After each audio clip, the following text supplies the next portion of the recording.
15th of November 2020, the day after Diwali. Not at all proud by who I'm seeing in the mirror. I had just woken up after having eaten all sorts of crap on Diwali. And the fake smile that you see on my face, that merely serves to hide the guilt that I was experiencing for all the damage that I had done to my body. That very moment, I decided that I had to up the ante. And the reason I say up the ante is because it's not that I wasn't working out at home. I was working out at home, but I was half-assing my home workouts. I was simply going through the motions. In other words, I was operating in third gear. And diet, usko to chhodi do. I became Domino's most loyal customer. I became the poster boy. I'm not kidding, but Domino's actually decided to put me on all their billboards throughout the city of Calcutta. Probably the proudest achievement of my life. But something to feel even more proud about, the discipline that I showed on Diwali. Did not succumb to the temptation of ordering Domino's on Diwali. Instead, I chose much healthier options such as chole bhature, samosa, gajar ka halwa, besan ke laddu. Aren't you proud of me? Jokes apart, I got to work with this newfound intensity, and I decided that now instead of operating in third gear, I'm going to be operating in fifth gear. This is a few days after Diwali. You can probably tell from my face that I mean business, can't you? Either that I mean business or that I'm constipated. 30th of November, 2 weeks after Diwali, and you can already see a lot of improvement. I'm getting some definition. This time, it's not a fake smile. I'm genuinely happy, but still a long way to go. First week of December, a friend of mine that I hadn't spoken with in ages, decides to surprise me pleasantly by reaching out to me on Facebook, asking me how I was doing and if I decided to rejoin a gym after the end of the lockdown. And that's when I told him in classic Anubhav fashion that no, I was doing pussy workouts back at home, and I was slightly apprehensive about joining a gym because of COVID and whatnot.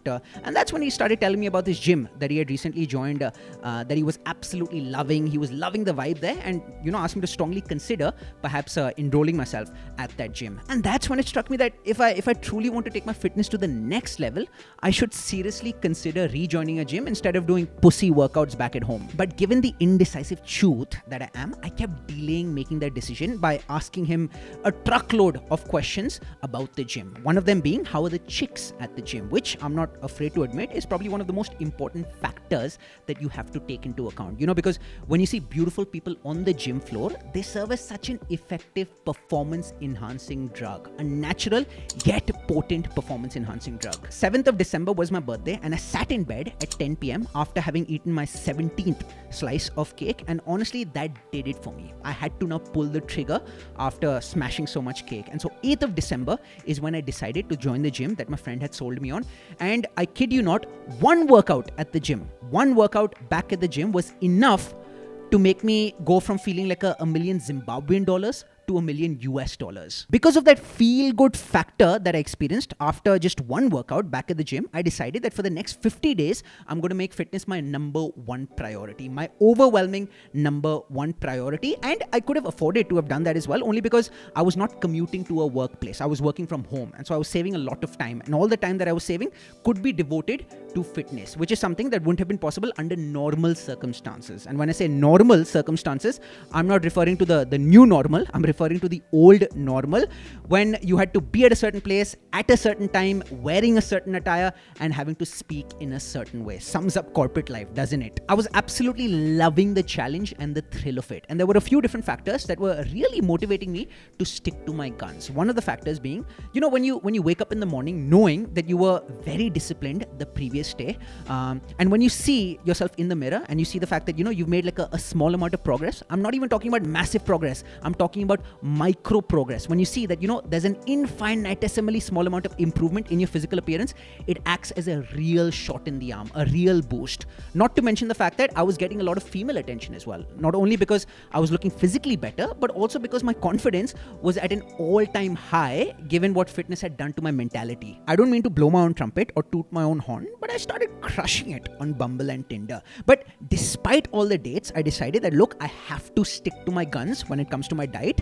So much so that I would refuse to go out on dates that entailed eating lavish meals. And trust me, this was hard because women are my biggest weakness. Peanut butter is number 2 on the list of weaknesses. But in general, let me tell you that maintaining discipline when it comes to your diet becomes a lot easier when you're actually exercising well. You often hear so many choots saying, it's only 20% exercise, it's 80% nutrition, abs are made in the kitchen, this and that. And I agree, all of that is right. But what a lot of people don't quite realize is that 80%, that nutrition segment, which is 80%, becomes a lot easier when you're actually exercising well, when you're taking care of that 20%. There's synergistic relationships between the two of them. And the reason I say that is because, look, when you're exercising well, right, the last thing that you want to do is start eating unhealthy and start eating all sorts of junk, only because all your hard work will then go down the drain. So in order to prevent your hard work from going down the drain, you are a lot more disciplined when it comes to your diet. So you don't necessarily have to use so much willpower as such to maintain discipline as it pertains to your diet if you're taking care of your exercise, which is the 20%. I kept taking it one day at a time, and very soon I hit the 50-day mark. I had very successfully completed the 50-day challenge that I'd set out for myself, but I did not feel like stopping there. And that's because fitness and the confidence that fitness was giving me was doing wonders for me in every aspect of my life, personal as well as professional. I would honestly attribute getting the role as an anchor for KKR during the 2021 IPL campaign to fitness, and how it had helped me not only look the part during the audition, but also, and more importantly, display a lot of confidence during it. So you see how fitness was indirectly and directly having such a positive impact on my dating life, my work life, and various other areas of my life. And that's precisely why Charles Duhigg, in the book The Power of Habit, calls fitness a keystone habit. Now, what exactly is a keystone habit? A keystone habit is any habit that unlocks many other positive habits. So it has a domino effect on your life. And that's exactly why, whenever young guns reach out to me, people who are in college right now, people who are in high school right now, and tell me that, look, Anubhav, my life is a mess right now, I'm not feeling good about myself, what I suggest, and look, you don't necessarily have to pay heed to my advice, there is more than one way to skin a cat, so don't listen to my advice if you don't want to, but what I typically suggest is taking care of your physical fitness. Because what happens is, once you start taking care of your physical fitness, it automatically improves your mentality, it gives you a lot of confidence, and then you can take that stronger mentality, all that confidence that you've developed, into improving various other aspects of your life as well. To sum up this concept of keystone habits, I'm going to read out a paragraph from this book called Beyond Order, 12 More Rules for Life by Jordan Peterson. And look, Jordan Peterson isn't talking about fitness, he's not talking about keystone habits, but according to me, what he's talking about can be applied to the context of fitness being a keystone habit. And he says, making something beautiful is difficult, but it is amazingly worthwhile. If you learn to make something in your life truly beautiful, even one thing, then you've established a relationship with beauty. From there, you can begin to expand that relationship out into other elements of your life and the world.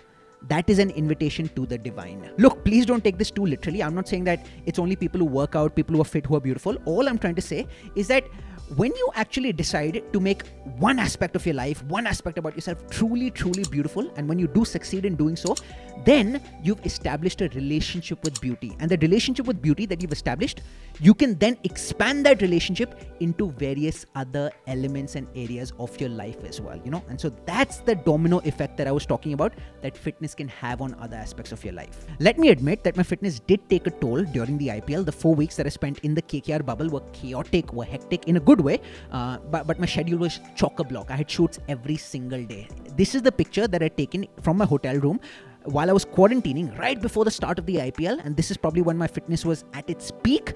And then this is the picture that I'd taken after the IPL was suspended, right before I was about to fly back home to Kolkata. And I admitted in this picture that I'd gained 4 kilos in as many weeks, and I wasn't proud about that. But as soon as I landed in Kolkata, as soon as I got back home, I got to work. I started putting in the hard yards. Of course, I can't work out at a gym because it's lockdown in Kolkata currently, and all gyms, unfortunately, are shut down.